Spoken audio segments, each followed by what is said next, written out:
Hey friends, welcome to tech neighbour. Friends, internet అందరూ బాగా ఎక్కువగా వాడతారు, కానీ ఇంటర్నెట్ ని బాగా ఎఫిషియెంట్ గా ఎలా వాడాలో మనం ఈ వీడియోలో తెలుసుకుందాం. ఫ్రెండ్స్, మీరు చూస్తున్నారు tech neighbour. Let's get started.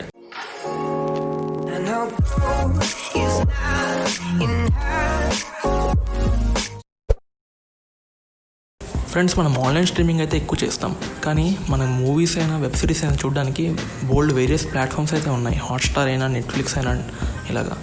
So మనం ఏదైనా వెబ్ సిరీస్ చూడాలంటే అది ఏ ప్లాట్ఫామ్లో అవైలబుల్గా ఉందో లేదో తెలుసుకోవడానికి ఇలాగా justwatch.com ఈ సైట్ ద్వారా అయితే తెలుసుకోవచ్చు. ఇది ఆండ్రాయిడ్లో యాప్ వర్షన్లో కూడా అవైలబుల్గా ఉంది. సో ఈ సైట్లోకి వెళ్ళి మీ సైన్ ఇన్ అనే ఆప్షన్ మీద క్లిక్ చేసి కంట్రీ అయితే సెలెక్ట్ చేసుకోండి. సైన్ ఇన్ అయితే చేయాల్సిన అవసరం లేదు. క్లిక్ చేసిన వెంటనే మీరు సెర్చ్ ఆప్షన్లోకి వెళ్ళి మీరు ఏం చూడాలనుకున్నారో అది క్లిక్ చేయండి. సో మీరు ఇలా క్లిక్ చేసిన వెంటనే ఇక్కడ మీకు ఎన్ని సీజన్స్ అయితే ఉన్నాయి, అది ఏ స్ట్రీమ్స్ ప్లాట్ఫామ్స్లో అవైలబుల్గా ఉంది అనేది మీకు డీటెయిల్గా బాగా వస్తుంది. ఫ్రెండ్స్, మీరు యూట్యూబ్ నుండి డైరెక్ట్గా వీడియోస్ డౌన్లోడ్ చేసుకోవచ్చని మీకు తెలుసా? ఫర్ ఎగ్జాంపుల్, నాకు ఈ 4K వీడియో అనేది డౌన్లోడ్ చేయాలని ఉంది. సో దీని URL దగ్గరికి వెళ్ళి యూట్యూబ్ ముందు SS అని క్లిక్ చేసి ఎంటర్ క్లిక్ చేయగానే నాకు ఈ పేజ్ అనేది ఓపెన్ అవుతుంది. కానీ ఇక్కడ ఈ ప్రాబ్లం ఏంటంటే దీంట్లో 4K వీడియోస్ అనేవి డైరెక్ట్గా డౌన్లోడ్ అవ్వవు. ఒకవేళ డౌన్లోడ్ అయినా మీకు వితౌట్ సౌండ్ అయితే ప్లే అవుతాయి. సో మీరు ఇక్కడ ఫార్మాట్ అనేది 720pలో పెట్టి డౌన్లోడ్ అని క్లిక్ చేయగానే ఇవి డైరెక్ట్గా మీ ల్యాప్టాప్లైనా లేకపోతే ఫోన్లోకైనా డైరెక్ట్గా డౌన్లోడ్ అయిపోతాయి. ఫ్రెండ్స్, మనం ఎప్పుడైనా మూవీస్ అయినా వెబ్ సిరీస్ అయినా డౌన్లోడ్ చేయాలనుకుంటే అది టారెంట్ లేదా డిఫరెంట్ సైట్స్ నుండి డౌన్లోడ్ చేసుకుంటాం. కానీ దానికన్నా గూగుల్లో డైరెక్ట్గా ఈ కీవర్డ్ వాడి డౌన్లోడ్ చేసుకోవచ్చు. ఫర్ ఎగ్జాంపుల్, నేను డార్క్ వెబ్ సిరీస్ చూద్దాం అనుకుంటున్నాను. సో ఇండెక్స్ ఆఫ్ డార్క్ అని క్లిక్ చేసి ఎంటర్ కొనగానే ఇలా ఇండెక్స్ ఆఫ్ డార్క్ అని ఇలా సైట్స్ అనేవి ఓపెన్ అవుతాయి. నేను ఏదో ఒక లింక్ క్లిక్ చేసి దాంట్లో ఏ ఎపిసోడ్ కావాలో ఆ ఎపిసోడ్ క్లిక్ చేసిన వెంటనే డైరెక్ట్గా డౌన్లోడ్ అయిపోతుంది.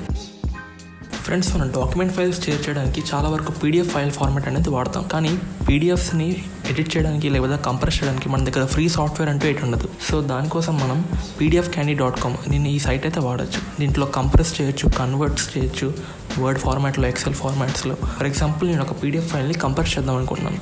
సో కంప్రెస్ మీద క్లిక్ చేసి దాన్ని డ్రాగ్ అండ్ డ్రాప్ చేసుకొని రికమెండెడ్ కంప్రెషన్ మీద క్లిక్ చేసి ఎంటర్ కొట్టగానే అది నా కంప్రెస్డ్ ఫైల్లోకి అయితే మనం డౌన్లోడ్ చేసుకోవచ్చు డైరెక్ట్గా. ఫ్రెండ్స్, డేటా బ్రిడ్జెస్ అనేవి ఈ మధ్య చాలా ఎక్కువ అయ్యాయి. ఇది చాలా వరకు మన ఈమెయిల్ అడ్రస్ని వేరే సైట్స్లో యూజ్ చేయడం వల్ల కూడా జరుగుతుంది. సో ఈ హ్యావ్ ఐ బీన్ పాండ్ ఈ సైట్ అయితే మెయిల్ అడ్రస్ అనేది దీంట్లో కొట్టగానే మీ మెయిల్ అడ్రస్ ఎప్పుడైనా బ్రీచ్ అయిందా లేదా అనేది చెప్తుంది. ప్లస్ దీంట్లో ఇన్ఫర్మేషన్ కూడా ఉంటుంది. మీరు ఏ స్టెప్స్ తీసుకుంటే ఆ డేటా బ్రిడ్జ్ అనేది తగ్గించవచ్చు అండ్ మీ మెయిల్ అడ్రస్ని ఎలా సేఫ్గా ఉంచాలనేది కూడా ఈ సైట్ ద్వారా తెలుసుకోవచ్చు. ఫ్రెండ్స్, మీ మెయిల్కి ఎప్పుడైనా అన్నోన్ మెయిల్స్ ఏమైనా వస్తే దాంట్లో వైరస్ ఉందో లేదా చెక్ చేయాలనుకున్నప్పుడు మనం ఈ virustotal.com సైట్ అయితే వాడచ్చు. దీంట్లో చూస్ ఫైల్ అని క్లిక్ చేసి దాన్ని లేదా డ్రాగ్ అండ్ డ్రాప్ చేసి ఎంటర్ నొక్కగానే దాంట్లో వైరస్ ఉందో లేదా అనేది ఈ సైట్ అయితే చెప్తుంది. దీన్ని యాంటీవైరస్ లేనప్పుడు వాడచ్చు. ఫ్రెండ్స్, ఈ కంటెంట్ కనుక మీకు నచ్చినట్లయితే లైక్ చేయండి, షేర్ చేయండి అండ్ సబ్స్క్రైబ్ చేయండి టెక్ నేబర్కి ఈ కంటెంట్ మళ్ళీ చూడడానికి. So until then, take care friends. Bye bye.